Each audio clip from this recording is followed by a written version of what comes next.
Hello student, today we are going to learn English. आज आपल्याला पाहायचं आहे इंग्लिश मध्ये कुठला कन्सेप्ट पाहायचा आहे आपल्याला. आपण जे डे टू डे लाईफ मध्ये इंग्लिश कसं वापरायचं, सुरुवात कशी करायची. म्हणजे मुलं इंग्लिश मीडियम मध्ये जातात पण इंग्लिश फ्लुएन्सी नाहीये, ते बोलतच नाही, समजतं. मग ह्या सगळ्या अडचणीला काय करायचं. तर फर्स्ट आपण छोटे छोटे सेंटेन्स त्यांना बोलायला लावूया. मग ते कुठून सुरुवात करायची. खूप जण म्हणतात सगळं जमतं पण सुरुवात कुठून करायची हेच कळत नाही, तर आज आपण ती करूया सुरुवात. चला, सपोज तुम्ही घरात बसलाय, तुम्हाला काहीतरी पाहिजे असतं. हे घे रे, ते दे रे असं म्हणतात, त्या ठिकाणी सुद्धा तुम्ही इंग्लिश बोलू शकता. हे तुम्हाला म्हणायचंय, हे घे, हे घे म्हणायचं त्याला. तर तेव्हा काय करणार तुम्ही. त्यावेळेस आपण वापरायचं टेक दिस, टेक दिस.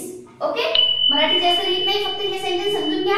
आपल्याला म्हणायचं तिकडे जा, तेव्हा म्हणायचं गो देअर. परत त्याला वापस बोलवायचंय, मग त्याला काय म्हणणार आपण, come here.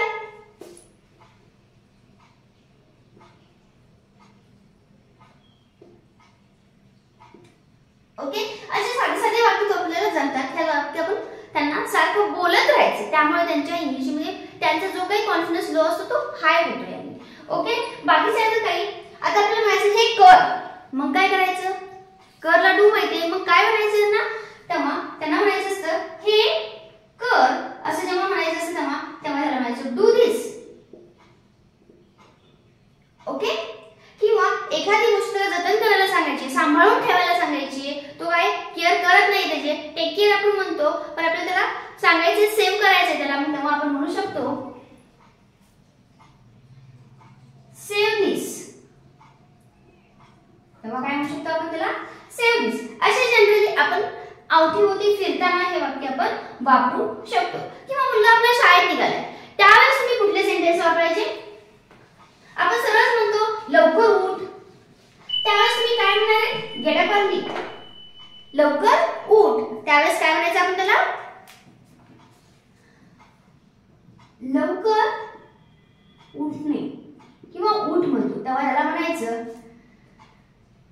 Get up early. परत म्हणायचं आंघोळ कर, टेक बाथ. काय ना, आंघोळ कर.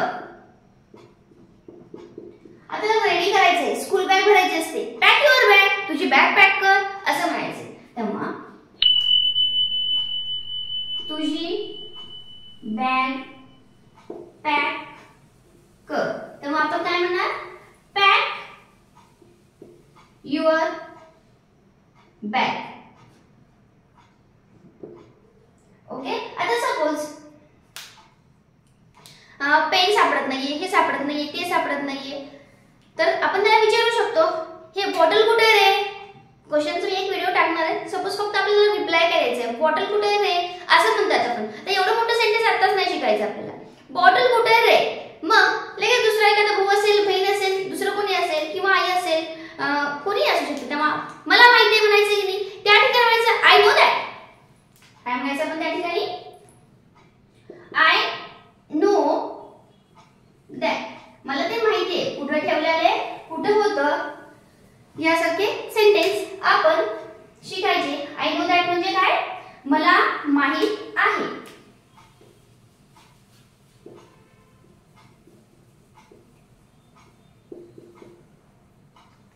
ओके, अशा सेंटेन्स हे तुम्ही डेली यूज मध्ये वापरू शकता. अजून कोणी बाय केलं तर आपल्याला बाय म्हणता येतं, पण त्याला म्हणायचं लवकर ये, मग तेव्हा काय म्हणायचं, कम सून, लवकर ये. ओके, परत त्याला सांगायचं काळजी घे, मग तेव्हा काय म्हणायचं, तेव्हा म्हणायचं टेक केअर. ओके, अशासारखे नवीन नवीन आपल्याला वाक्य घेऊयात. हे स्मॉल वाक्य त्यापैकी बऱ्यापैकी तुम्हाला येत असतील, फक्त ही आपण डे टू डे लाईफ मध्ये यूज करत नाही, म्हणून आपल्याला इंग्लिश हार्ड वाटते. सो असे वाक्य यूज करत चला. हे वाक्य कोणालाही जमतील, त्यामुळे स्टार्टिंग आपण खूप छोट्या सेंटेन्सने केलेली आहे, आपल्याला नवीन नवीन पाहिजे आहे. ओके, चला व्हिडिओ कसा वाटला सांगत चला. लाईक करून घ्या आणि शेअर आणि सबस्क्राईब करायला मात्र विसरू नका.